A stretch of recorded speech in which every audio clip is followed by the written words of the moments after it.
Good morning, dear friend. Today's video, I will discuss few illustrations of probability, and I will also discuss one illustration of conditional probability as well as some questions of Bayes theorem.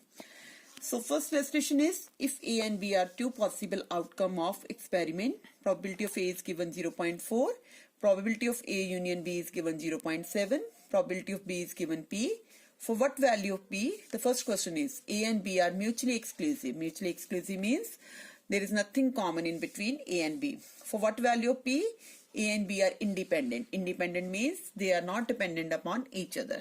So formula हमें क्या पता होता है, probability of A union B is equal to probability of A plus probability of B minus probability of A intersection B.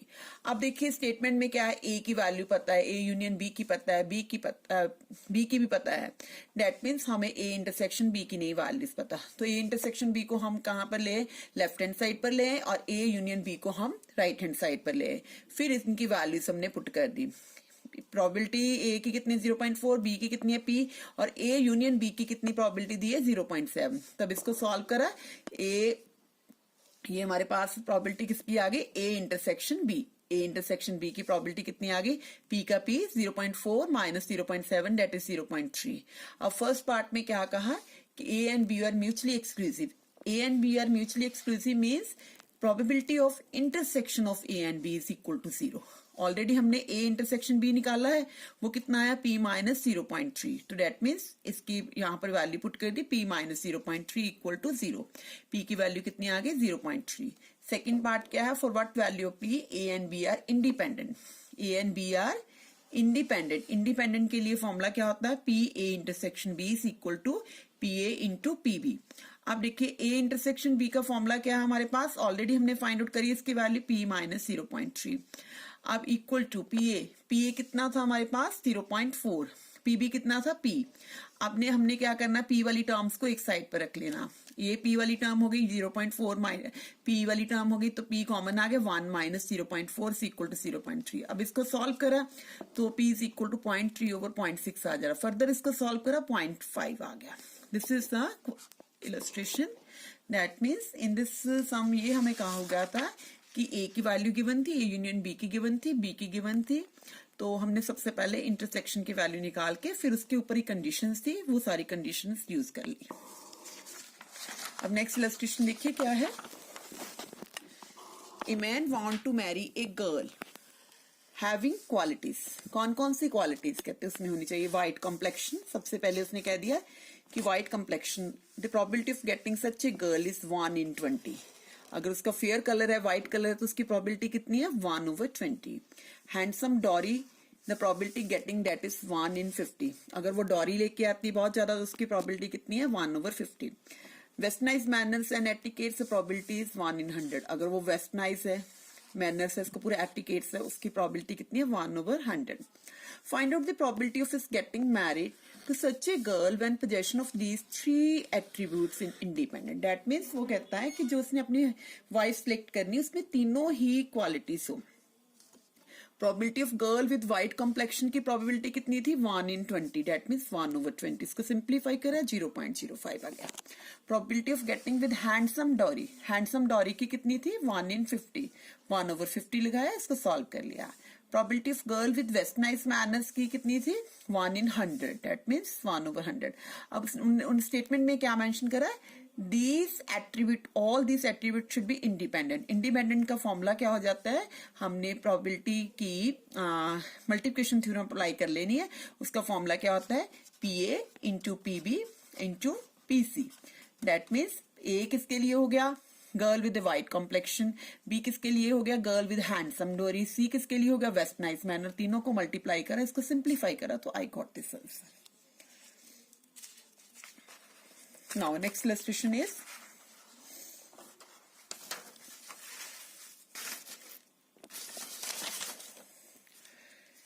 that is third illustration is 20% of the bolts produced by a machine are defective. That means 20% are defective. Determine the probability out of 4 bolts chosen at random, at the most 2 balls will be defective. हमने 4 bolts pick करने हैं और कहता है क्या होने चाहिए कि एट द मोस्ट 2 जो है बॉल्स, जो बोल्ट्स है ना, वो डिफेक्टिव होनी चाहिए. It's a bolt. तो let the total number of bolts produce 100 produce होते हैं. डिफेक्टिव कितने हो गए हमारे 20. नॉन डिफेक्टिव कितने हो गए फिर 80. 100 में से 20 गए. अब क्वेश्चन क्या है कि determine the probability of out of 4 bolts chosen random at the most. At the most word आ गया. At the most. At the most उसने कहा कि 2 बोल्ट्स डिफेक्टिव होने चाहिए. जब एट द मोस्ट वर्ड कह रही है इसका मतलब 2 are defective, 2 are non defective, क्योंकि 4 बोल्ट हमने सिलेक्ट करने हैं.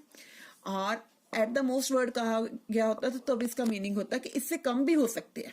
एक डिफेक्टिव भी हो सकता है. अगर एक डिफेक्टिव हो गया ऑब्वियस है फिर 3 नॉन डिफेक्टिव होंगे, क्योंकि 4 हमने सिलेक्ट करने हैं.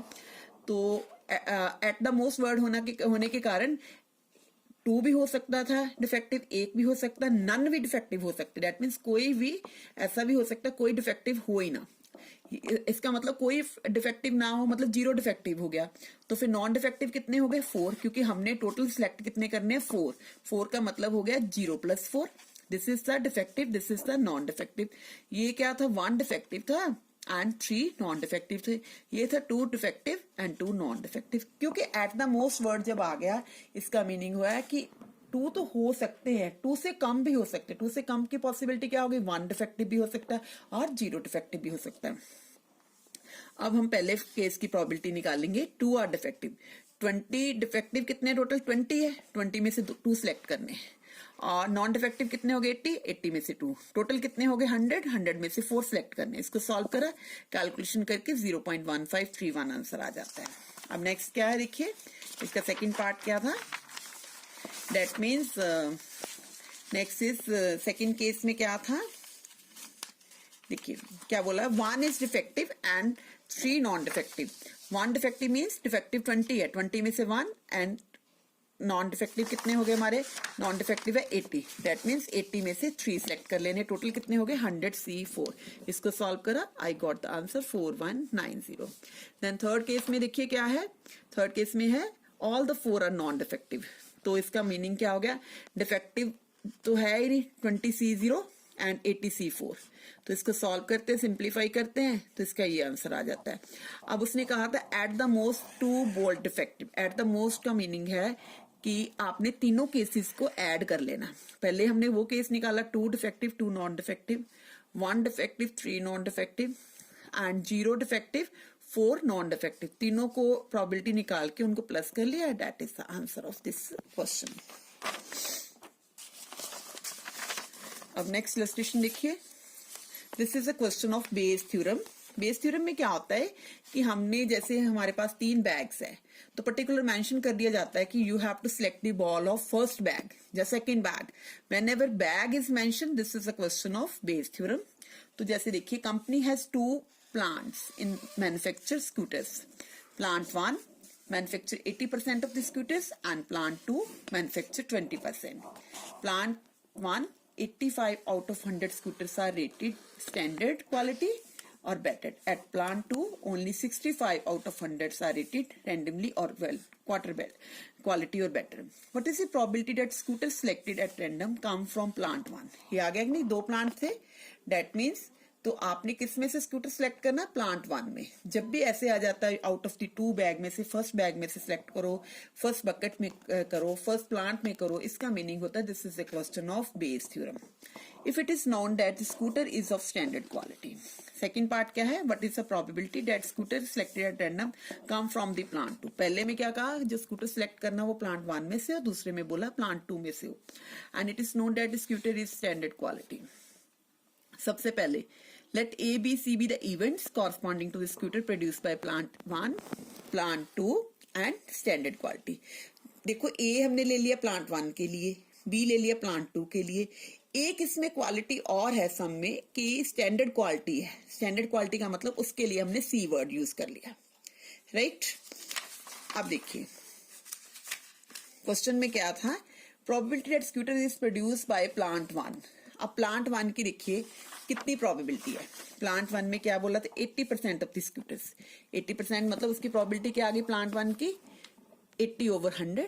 और प्लांट 2 की देखो प्रोबेबिलिटी कितनी थी 20%. दैट मीन्स 20/100 आ गई. तो अब उसने क्वेश्चन में क्या कहा था, now probability that scooter is of better quality and is produced by plant 1. better quality पहले वर्ड आ गया, better quality का मतलब C है। बेटर क्वालिटी का आपने स्कूटर सिलेक्ट करना, पर किस में से लेना है, प्लांट 1 में। प्लांट 1 के लिए हमने ए सिंबल यूज करा था जब ऐसे कहा हो कि बेटर क्वालिटी हो, बट ऑलरेडी ये भी मेंशन कर दिया कि प्लांट 1 में इसका मतलब ये सिंबल का मीनिंग होता है कंडीशनल प्रोबेबिलिटी।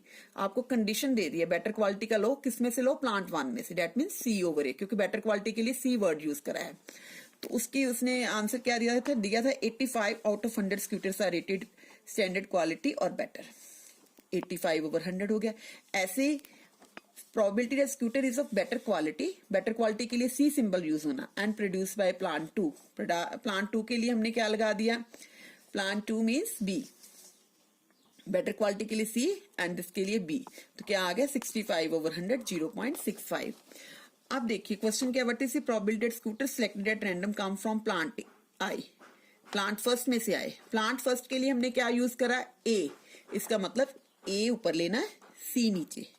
आपने प्लांट फर्स्ट में से सिलेक्ट करना, पर स्टैंडर्ड क्वालिटी का चेक सिलेक्ट करना।